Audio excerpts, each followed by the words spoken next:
All right. Well, good afternoon and welcome to today's Exceptional Difference free monthly talk, women's empowerment, value, culture, and conviction.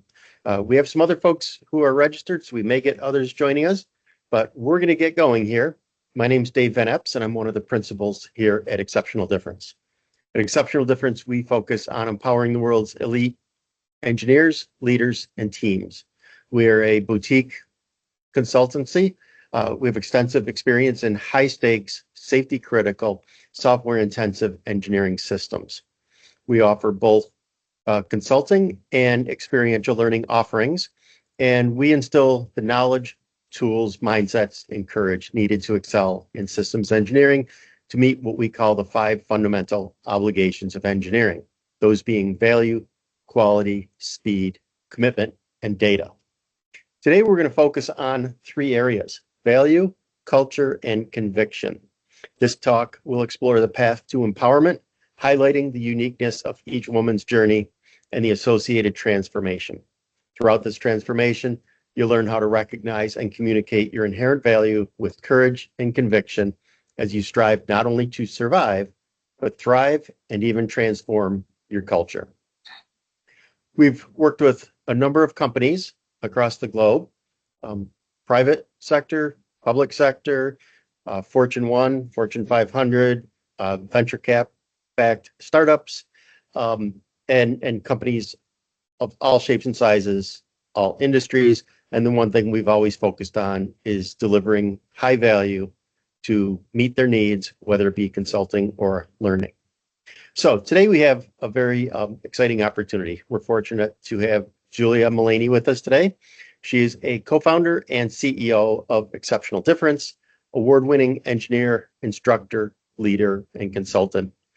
She has worked personally with software companies in many industries across the globe. Prior to Exceptional Difference, Julia spent time at IBM and the Software Engineering Institute, where she spent much of her time working with some of the best and brightest minds in the industry. She was a key contributor to the personal software process, team software process, as well as many of the maturity models that we all know and love. So as we go through the webinar, I'm going to ask you to submit your questions through the Q&A or through the chat, and Julia may ask for things along the way. You are allowed to go on and off camera, and I believe you're allowed to turn your mics on and off if you need. We have a small group, and it looks like it may stay that way. So feel free to hop in as you see appropriate.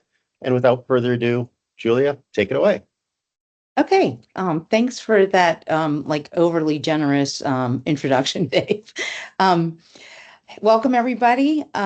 We do have a small group, so really feel free to unmic or raise your hand if you want to make a contribution. It'd be a lot more fun as a dialogue anyway. It was really fun for me to put together this talk because it gave me a chance to look back at my 30 years in engineering and really think about what were my major lessons learned. And in doing that, I really tried to focus on the ones that I felt applied to women mostly. I mean, there's a lot that are generic, but men and women are different. And so I tried to focus on the ones that help me the most, I feel like, as a female engineer. So I can remember when I was really young in my career, I think I was like 4 or 5 years in, and we were consulting with the Department of Defense, and we were at a military base. And we were our first trip down, we're doing introductions, and you go into the colonel's conference room. There's this big conference coffin shaped table. So very clear who's in charge and who's running things. And we're doing introductions, and the colonel's coming through and he's shaking everybody's hand. And, when he got to me, I mean, I've never had anybody squeeze my hand like that. I really thought he was going to break every bone in my hand. And it was like all I could do to not crumple. And like, I know he didn't do that to the guys that we were with. And I really feel like that was one of the very first times that I can remember being treated very differently as a woman. He was definitely testing me. And I was like, and it wasn't the last. It's hard to be a woman in a male dominated field. It's a lot better now than it was in 1990 when that situation happened to me. But we still have a long way to go. So Dave did a wonderful introduction, and I have to say, I've been so blessed in my career. I have gotten to work at extraordinary places, and I've gotten to work with exceptional people. I first started my career at IBM, and that was so pivotal to me because at that time, like in the 1980s, IBM was really synonymous with quality.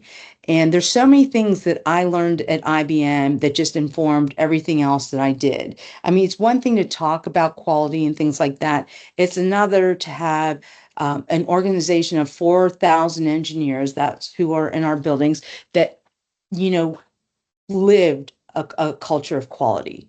So it's also where I started my journey with my mentor, Watts Humphrey, and he would influence me the rest of my life.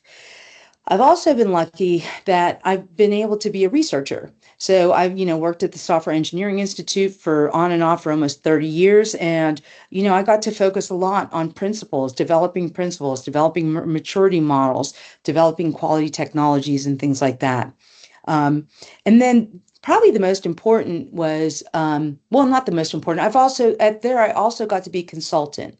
And so there, we worked with all kinds of companies. You can see some of them were on the slide before, but we worked with fintech, we worked with, military, we worked with all these different organizations. And it's there that you really start to see the challenges of how do you take like a really simple principle and apply it in practice in all these different domains and all these different environments.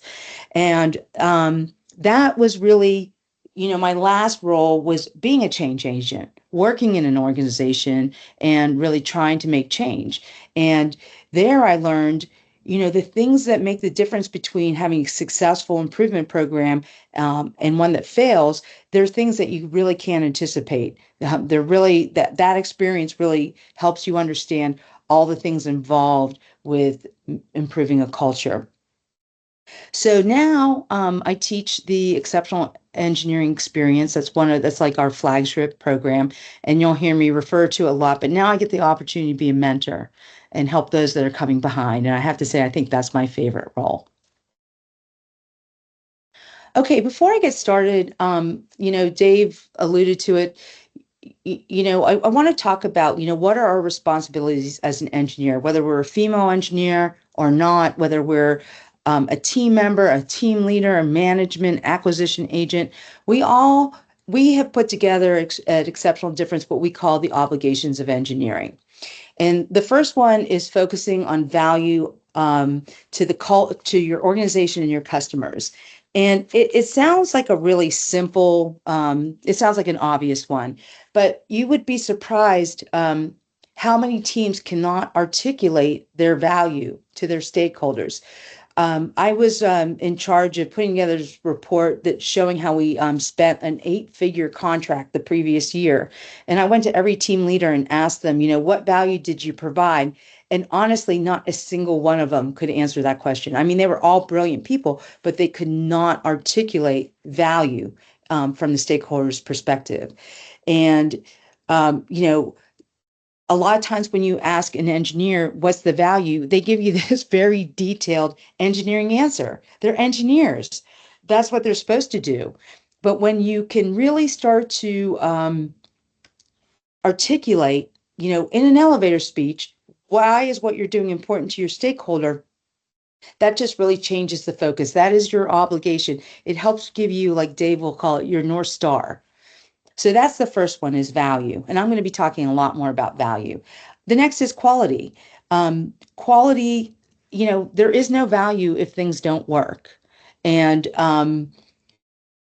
quality is an interesting one because it is really one of these things where the principles of quality are very simple, find defects earlier, prevent rework.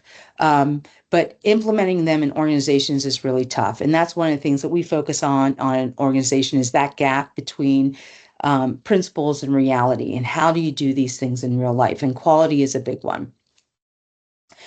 The next one is taking ownership of speed to value. I mean, we hear people talk about speed all the time, but speed to value is a really different concept. It's about not just getting somewhere fast, but getting there with value. So not getting there fast because you've cut out reviews and inspections and now you're going to pay for it later. Not getting there fast because you're taking on technical debt, so you're not future proofing your product.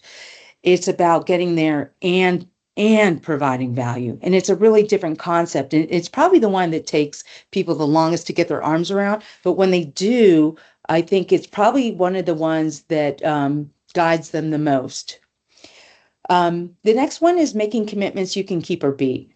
And, I was thinking about this when I was thinking about this talk today. And I really think that, how you have Maslow's theories of need and like food and shelter are the basis. And you can't even think about self-actualization if you're hungry and you have nowhere to sleep. Well, that's how having realistic plans are. Like you can't do any of the other obligations if you don't have a realistic plan. It just everything out goes out the window. I've been doing quality for 30 years, and I will say that probably 90% of the time, when you really look at why defects were injected, or when mistakes happen, or how technical debt came to be, it's almost always because it comes back to some sort of schedule pressure. So it's just fundamental. It's not sexy. It's not interesting. I mean, it's interesting, but it doesn't get the buzz like other things do. But if you can't do that, you can't do anything else. It's just so fundamental. And then the last one's data. And I'm going to talk a lot more about data because data is my jam. I love data. Um, and, for the obligations, it's using data not just to make good decisions, but also to learn. So, like right now in our industry, we have what we call the wisdom gap. Some people call it the silver tsunami, but the baby boomers are retiring. So you have a lot of people that are within a couple of years of retirement, and then you have this big bathtub effect of people with experience, and then you have a lot of people that are in the 20-something-year-old range. And so we call that the wisdom gap, and a lot of organizations are really worried about how are they going to transition all this knowledge before all these people retire and walk out the door. And I remember working with one of our clients and him saying, "Oh, you can't learn faster." And I was like, "That's crazy. You can learn faster. You just have to have data." I mean, can you imagine trying to learn how to play golf if you didn't have data about where your ball landed, or if you didn't have data about your different clubs? Um, so, um, data is pretty obvious about the decision making, but it's really important about the learning. And when you start to use data to learn, one of the our clients said, he said, "I thought I had 20 years of experience. It turns out I have 1 year of experience 20 times." And so that's the difference of data and not having data. So does anybody have any questions, comments before I move on about the obligations of engineering?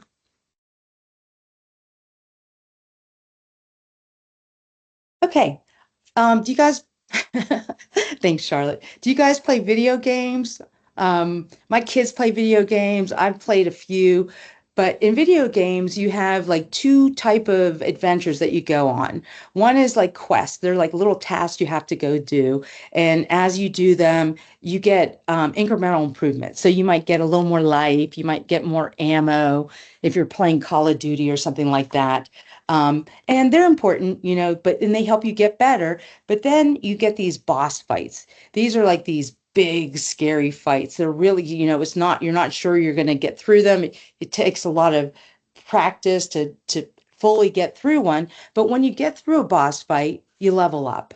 Right. So you don't get these little incremental improvements. You get these big giant improvements. So maybe you get new abilities. Maybe you can be invisible now, where, so when I look back at my career, I could really look back and sum it up in terms of quest and boss fights. And so I want to talk about my first big boss fight. So my first boss fight was when I was promoted, the first time I became a team leader. And it's a you end up being really comfortable as an engineer. You're comfortable with the work, and then you get promoted, and suddenly you've gone from like this really comfortable place to this really scary place because now you're in charge of a budget, you're in charge of people, and it's scary. It's kind of thing that kept me up at night, made me nervous all the time. And when I started, it was really all about me. I was very internalized on it. Like I was constantly concerned, like was how was I coming across? Were people going to find me credible? It's kind of like, you're like, charge, are people actually following you? So I had a lot of concerns. And um, through that fight, I learned how to focus on value, data, and conviction. So that's what I want to focus on today. So Dave just said your mics are unlocked. So if you want to unlock, feel free to. So the first lesson was to really talk about always starting with value. Um, and I talked about value and the obligations of engineering, about being able to articulate value of what you're doing. But when you start with value, it's not an entity, it's a lens. It's a way that you view the world. So when you focus on value, you look outward, right? You look at like, what's the value to my organization? What's the value to my team? And that's what prevents you from looking inward. Like, am I good enough? Will people find me credible? Will people follow me? And it really, what it did is it allowed me to get out of my own way. And I find that women do this all the time. I just think this is a trait that we have. I don't know why. It's probably genetic. There's probably some reason back in cave women why we were like that. But when I was on the team, I had this one person. Like, so we were on team, we're building some kind of model, and very high powered people, kind of team where everybody's intimidated by everybody else. And I had this one person, and it was really weird. He could not norm. So we would have some kind of issue, and the team would, we'd spend a couple of hours reaching an agreement about something. And, we'd go through all the stages: storming, forming, norming. And then when we would come back like a week later, this guy would undo it. He would go like, no, I don't agree. And he'd want to take us all the way back again. And this used to keep me up at night because, I found it very annoying and it bugged me a lot. And so then when I actually could sit down and really start to think about it, I realized that, what is my obligation? My obligation is to provide value to my team, to create a culture where my team could perform and could excel. And I realized that it was my responsibility to talk to this person. Like when I was inward, I was like just unsure what I should do. But when I started putting that lens of value on, it was clear to me. I mean, I had to take this person aside and, protect the team, talk to them personally, and then in those meetings, shut down these, superfluous conversations. And, the first time I did it, I'll tell you, I was scared to death. Like I wrote down everything I was going to say. I went through this whole process. I probably spent more time preparing for that meeting with this one individual than I had for lots of other big meetings with big clients. And, it actually went pretty well. And the remarkable thing was the next time I had to do it, it was a lot easier. And I realized that these things are kind of like muscles. So, like the first time you do it, it's hard, but then you get stronger and stronger and stronger. So, it gets easier and easier and easier. So, that was one of my really, really big lessons learned. Um, I now teach, like I said, the exceptional engineering experience. And I can remember I was talking, we talk a lot about, the value of your time, because your time and what you work on is probably one of the most critical decisions that you make on a daily basis. And I was working with someone who was a very, very senior woman. She was remarkable. And so she was talking to me about how she spent her time. And she said that she had this observation that every time she was in a meeting, she would just instinctively, and Dave, you will relate to this, say, I'll do that. I'll do that. So she would take the lion's share of every action item from every meeting that she was in. And she realized that it was a double whammy. First of all, it was not the best use of her time. She was a very senior person. She should have been doing other strategic things. And two, she was really robbing her team from the opportunity to learn and develop. And so, that was a conscious thing. She made a plan to figure out how not to do that. And it freed up probably about, an 2 or 3 hours a week for her. And, you do that week after week after week, and that really adds up to a significant amount of time. So the thing that I have learned about value is when you focus on value, you look outward, the right decision's obvious. I can't tell you what a burden it took off me to just always look with value. Dave will probably test to this on our team. If we think about, okay, well, what's the value proposition? Well, the answer is obvious. So I just want to pause for a second and see if there's any questions, comments, anyone who wanted to build on anything about value. Hi, Julia. This is Charlotte. Hey, Charlotte. Hello. I completely agree with your example with the senior woman taking on all of the tasks. I sometimes find that also happens with some of my individual contributors as they grow into a supervisor or manager role. They just don't learn how to let go, right? And how to delegate, I think, is really important because they need to understand their time and value is more spent on the strategic items. Right. Absolutely. And that's why I say value is not like a thing. It's really a direction. It's really a lens of how you look at everything that you do. And I don't know if I'm right on this, but I do think it's sort of a female trait to volunteer to do stuff. It's something that I've observed. It's something I do all the time.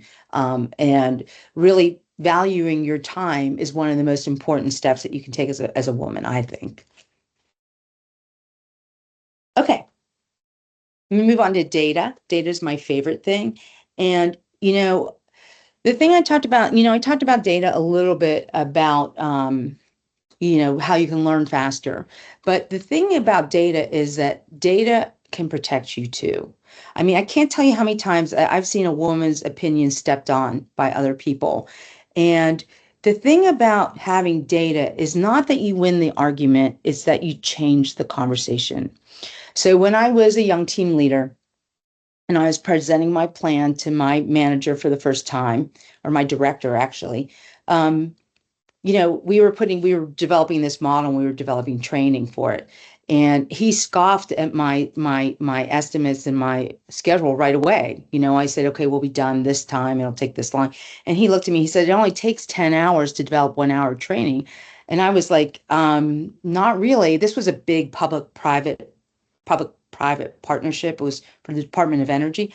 I'm like, we won't even get through the dry run for 10 hours for 1 hour of training. So I said, well, let me walk you through my plan, because then maybe you can show me, maybe I'm making some bad assumptions. Maybe you can show me ways that I can go faster. So instead of being fighting like this, we're now side by side looking at my plan, trying to figure out how I can do it faster. And I mean, he did find some things that I could do faster, but then he also found a lot of things I quite frankly forgot.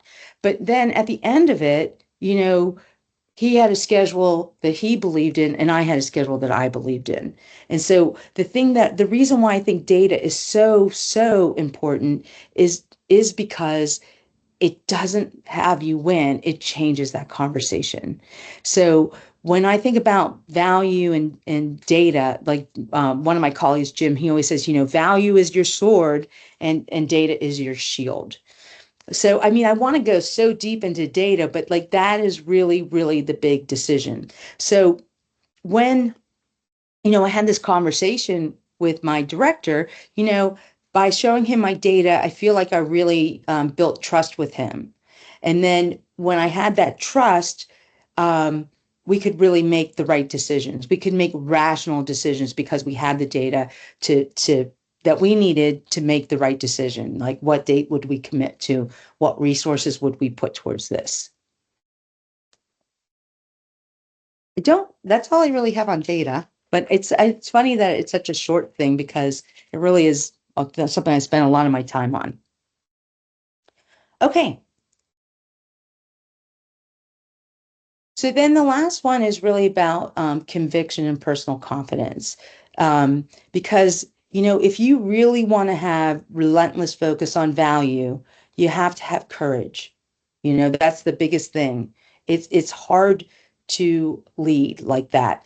And the way that you get courage is by building conviction in yourself. And the way that you build conviction in yourself is by marrying engineering judgment with data. And so one of the things that we do on our team, and one of the things that we do with the organizations we work with, is we do retrospectives, every like 3 or 4 months. And invariably, when you look back, it helps you be able to quantify the improvements that you got. So for instance, like quality is a really good one. When you're under tremendous schedule pressure, and we always get in those situations, it's really hard to do the quality things, the quality tasks that you need to do to save time in the long run. And if you're not convinced that you need to do those, it's really easy to skip them. And, you're not going to be convinced because you read it in a book somewhere. You're going to be convinced because you did it, and you see the defects that would have been found later, and you can quantify the amount of time is saved by finding these defects early. That's one of the really insidious things about quality, is that quality is quiet. When you have a project that manages quality, does all these obligations, it looks simple to management, but it isn't simple. And conviction and personal confidence are you have to sell yourself, because if you're not convinced, you're not going to be convincing. People can sniff out right away whether you are giving lip service to something or whether you really, really believe it. One of the most important parts of the credo for exceptional difference is that we walk our talk. One of the things I most dislike in life are consultants that tell you to do something that they don't do themselves. Whenever somebody pitches me something, I always say, well, how does it work for you? And if they can't answer, they have no credibility in my mind. If it's good enough for me and not good enough for you. So it is amazing, the lessons that we learned by applying all the stuff that we talk about, the obligations, having plans, managing quality, all these different things. We struggle with a lot of things. Like I said, principles are simple and easy. Reality is complex and ugly, but we walk our talk. We do all these things ourselves. And doing that, it gives us that confidence. It gives us lighthouse courage. We're willing to step into the bright lights. We're willing to tell the truth to make a positive difference. All of the things that you need in order to have relentless focus on quality. Okay, thanks, Charlotte. Okay, so, I talk like, what is that doing in here? Sorry, I don't know why that slide came in here. So, it was really, okay, so I talked a lot about boss fights, but I also want to emphasize quests, because quests add up in ways that you can't even, you can't even believe. Like I was saying, that we do these retrospectives ourselves, and we do them with our clients, and everybody is always surprised that when you look back over 3 or 4 months, they're always amazed at what they were actually able to accomplish. While you're doing it step by step by step, it doesn't seem like a lot of improvement or a lot of accomplishment, but when you look back, it's usually huge. And I challenge you to take that even a step further. Don't just do the retrospective where you look back and you're amazed at what you produced. Every time you're planning and you're getting ready to start a project or start a piece of work, be explicit about the professional development that you want to have. Think about the skills that you want to learn. Look at the project or the work that you're going to do and think about, what can I get out of this? Can I increase my skills? Maybe it's your domain knowledge. Maybe it's your leadership capabilities, but be explicit about it. And so don't ever underestimate how Quest can add up, because you need both. You need Quest and you need boss fights. So, um,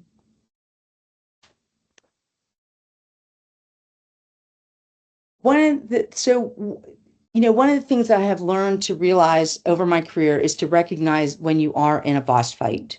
It used to be that when I got into a boss fight, it was usually a really bad period of time for me.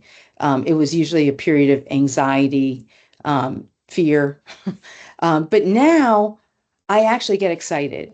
I'll actually be with somebody and we'll go like, we're in a boss fight, it's okay. It's scary, but we're in a boss fight. And I'm excited because I know that when I get through that situation, one way or another, I'm going to level up. Um, you don't grow without pain, right? Like if you're in your circle, if you're in your comfort zone, the only way to get out of your comfort zone is to be uncomfortable. And that's what boss fights are. They're about being really, really, really uncomfortable. And the other thing that I've really learned about boss fights is, the boss is you. It's really a boss fight with yourself. It's really a boss fight with your own insecurities. It's not some big enemy out there, it's internal. And so when you can turn that anxiety around from fear to excitement, man, that just changes the whole trajectory of your career.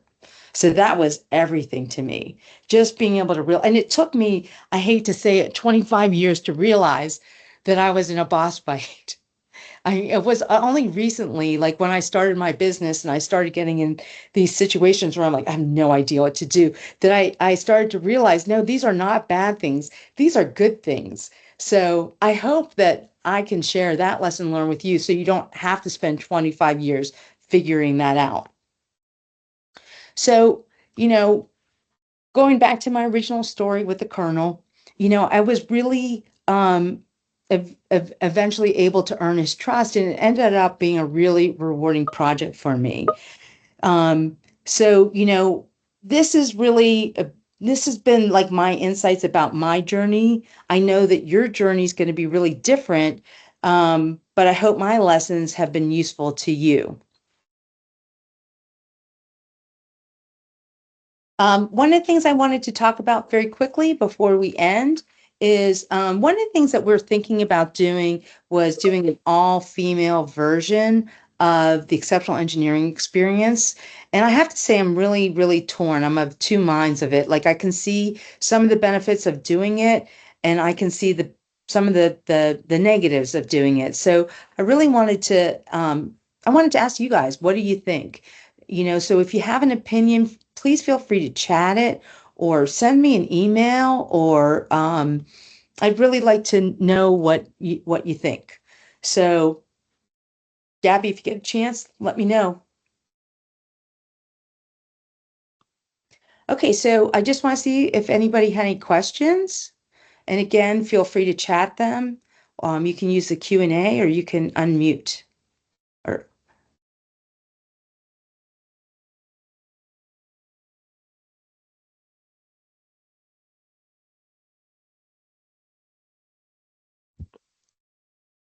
Hi, Julia. This is Gabby.